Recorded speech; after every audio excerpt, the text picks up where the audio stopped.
Welcome back to class बच्चों। अज असी करन जा रहे हैं करसिव छोटी ABC। जिद्दां कि असी पहलां वड्डी ABC कीती है, इदां ही छोटी ABC करनी है। बेटा अज असी छोटी ABC शुरू करन तो पहलां सानूं थोड़ी जी प्रैक्टिस की लोड़ है C बनाउण दी। पहले ध्यान देखना, उपर लैके गए, उपर लैके थोड़ा थल्ले लिया के C जिद्दां हुंदी उद्दां बना लैनी। ठीक है, रवानगी नाल बनाने असी C। एक तो C बनाने की प्रैक्टिस जी असीं करनी है थोड़ी जी, उस तो बाद असीं करनी है L बनाने की प्रैक्टिस। तीसरी लाइन तो शुरू किया, उपर गए, पहली लाइन ते घुमा के वापस ले आंदे L, उपर गए वापस ले आंदा L, सो L L तो एक ये T बनाने की कोशिश करनी है। स्ट्रेट गए, इदां ही वापस आ गए, बिना उच थां छड्डे विथ छड्डे T। ਇਹਦੇ ਵਿੱਚ ਜਿਹੜਾ T ਬਣਾਇਆ ਹੈ ਅਸੀਂ, ਇਹਦੇ ਵਿੱਚ ਥਾਂ ਖਾਲੀ ਨਹੀਂ, ਇਹਦੇ ਵਿੱਚ ਖਾਲੀ ਹੈ, ਇੰਨਾ ਹੀ ਫਰਕ ਹੈ। ਇਹ ਜਿਹੜੀਆਂ ਆਪਾਂ ਪ੍ਰੈਕਟਿਸ ਕੀਤੀਆਂ ਨੇ ਚੀਜ਼ਾਂ ਦੀ, ਇਹ ਸਾਡੇ ਨੈਕਸਟ ਜਿਸ ਵੇਲੇ ਅਸੀਂ ਲਿਖਾਂਗੇ ਇਹਨੂੰ ਰਵਾਨਗੀ ਵਿੱਚ ਸਾਰੀ A to Z, तो ਤੁਸੀਂ ਦੇਖੋਗੇ ਵੀ ਬਾਰ-ਬਾਰ ਇਹ ਯੂਜ਼ ਹੋ ਰਹੇ ਆ। So let's start with A। A ਬਣਾਉਣ ਲਈ ਸਭ ਤੋਂ ਪਹਿਲਾਂ ਸਾਨੂੰ ਲੋੜ ਹੈ C ਬਣਾਉਣ ਦੀ। ਉਹੀ ਜਿਹੜੀ ਅਸੀਂ ਸਿੱਖੀ ਸੀ, C हो गई, बन गई। ठीक है ना, C नूं ही स्ट्रेट उपर लैके जाना, फिर थल्ले ले आना, फिर कोई बनाने C बनी, वापस गए, स्ट्रेट थल्ले लैके आए A, C बनी।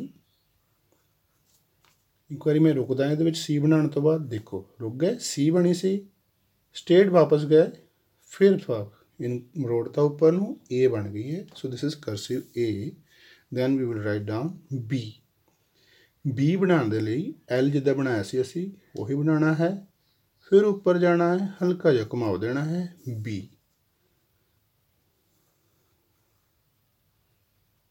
B, B। Next is C, जिहड़े कि असीं पहले सीख चुके हैं। इन्हूं बार बार प्रैक्टिस कर लिओ तुसीं। ठीक है ना।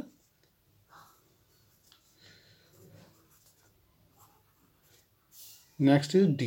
D बनाने लई भी C ही बनाना है तुसीं। पहला C बन गया, स्ट्रेट उपर गए, इदां ही वापस आ गए जिद्दां असीं T की प्रैक्टिस कीती सी।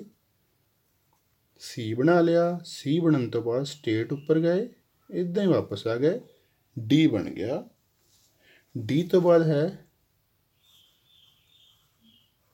E। हुण असीं E बनावांगे। देखो E बनाने लई स्ट्रेट उपर गए, बहुत ही आसान है E। इस वेले असीं रवानगियां लिखते हैं, थोड़ी जिहड़ी इह च गुलाइयां हन, ये बहुत सही तरीके नाल दिखाई दिंदियां हन। E तो बाद आएगा F। उही L बनाया असीं, स्ट्रेट थल्ले आए चौथी लाइन दे उत्ते, चौथी लाइन तो फिर असीं फिर दूसरी लाइन ते पहुंचे, फिर उन्होंने घुंडी बनाई, इत्थे F बन गया। फिर तो करते हैं L बनाई। ठीक है ना, L बनी, वापस चौथी लाइन ते लै गए इस L नूं, फिर वापस दूसरी लाइन ते लैके फिर घुंडी बनाई। So this is F। F तो बाद असीं बनावांगे G। G बनाने लई भी पहला C बनाया, C बना के वापस आए चौथी लाइन ते G, C बनाया G, G तो बाद H। H बनाने लई L बनाया, फिर उपर के दूसरी लाइन ते H, L बनाया H।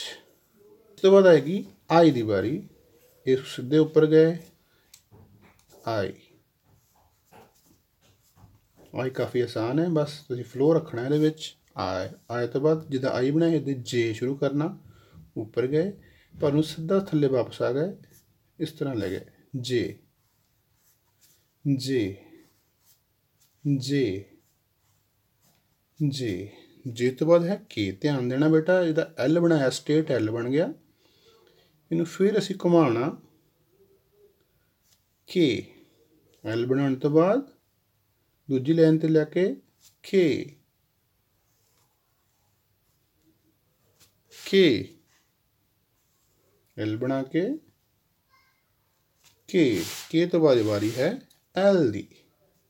तुहानू सारिਆਂ ਨੂੰ आंदा है, बहुत आसान है ना।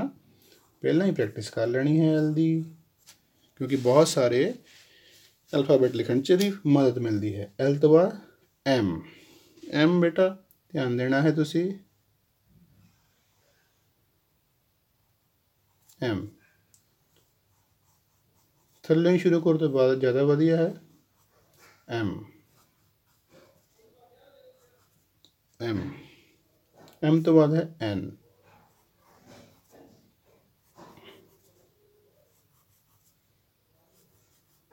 एन तो बाद ओ बनाने लई पहला सी बनाया, सीधा ही उपर लै गए, इत्थों ही उपर नूं लै गई घुंडी। सो ये ध्यान देना आ। ओ बनाया, उपर नूं लै गए। ये ध्यान देना यदि घुंडी उपर नूं लैके जानी है, वापस थल्ले नूं लैके आनी, क्योंकि थल्लों जिसले जुड़ता है ए रवानगी विच ए बन जाता है। यही गोले जिसले उपरों जुड़ता है तो ओ बन जाता है। सो ध्यान देना सी बनाने तो बाद उपरों ही लैके जाना है वापस। ओ तो बाद पी बनाने लिए भी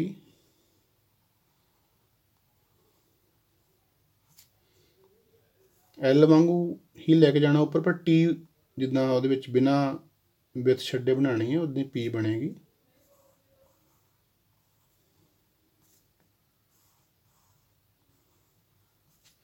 पी तो बाद है क्यू। सी बनानी है, सी बनाने तो बाद स्टेट उपर जाना था, ए बनाई सी वापस आना है, पर थल्ले ले आना इनू। ठीक है, क्यू पहला सी बनाई, सी बना के ए वांगू थल्ले वापस आए क्यू। सो ये जी क्यू है ये चौथी लाइन पर आके फिर वापस मुड़ती है क्यू। क्यू तो बात आती है आर। बहुत ध्यान देखना बेटा, थल्लों उपर गए, छोटी जी कुंडी जी बनाई, फिर तिखी कर दी आर। फिर देखना बेटा आर, थल्लों गए उपर नूं, दूसरी लाइन तक पहुँच गई, कुंडी बनाई आर। जरूरी नहीं उपर टच करे, कर भी सकती है नहीं भी, दोनों पासे सही है। आर आर तो बाद एस। फिर देखना ध्यान ना, वापस आए, देखो उपर गए, कुंडी बनाई, कर्व बनाया पूरा, फिर वापस आए। जे इदा इत्थे कर्व नहीं बनता तो एक बार फिर देखना तो इनू स्ट्रेट लाइन के उत्ते उसी लाइन पर वापस आ सकते हैं। एस हर एक बच्चे का अपना फ्लो। एक बार फिर पास बनाने, कुंडी बनाई, स्ट्रेट लाइन पर वापस आए एस। इस तो बाद है टी बनाने लिए सीधा उपर गए, बिना विथ छड्डे लाइन पर वापस आए और टी टी टी टी तो बाद आंदा यू दी वारी।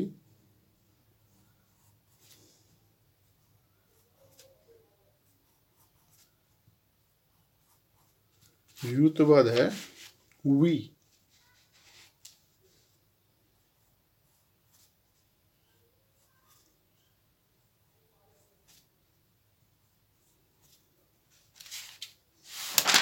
वी तो बाद डब्ल्यू।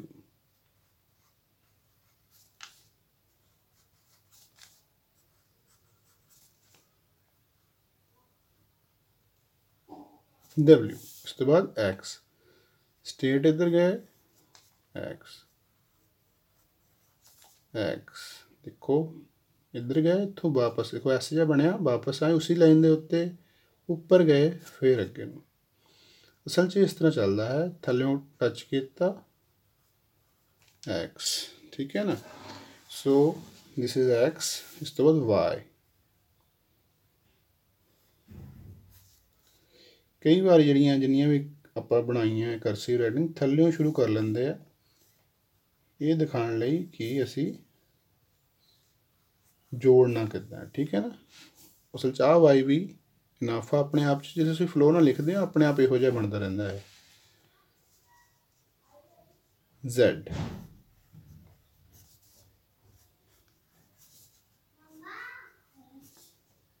पर गए, दूजी लाइन ते तीजी लाइन ते आए वापस, ਕਰਵ ਬਣਾਇਆ, ਉੱਪਰ ਮਿਲਾਤਾ Z। ਸੋ ਇਸ ਤਰ੍ਹਾਂ A to Z ਤੁਸੀਂ ਛੋਟੀ ਵੀ ਅਤੇ ਵੱਡੀ ਦੋਨੇ ਪ੍ਰੈਕਟਿਸ ਕਰ ਲੈਣੀ ਹੈ। ਇਸ ਦੇ ਨਾਲ ਤੁਹਾਡੇ ਜਿਹੜਾ ਫਲੋ ਹੈਗਾ, ਇੱਕ ਤਾਂ ਲਿਖਣ ਦਾ ਰਾਈਟਿੰਗ ਦਾ ਬਹੁਤ ਤੇਜ਼ ਹੋ ਜਾਏਗਾ, ਇੱਕ ਤੁਹਾਡੀ ਰਾਈਟਿੰਗ ਵੀ ਸੁੰਦਰ ਹੋ ਜਾਏਗੀ।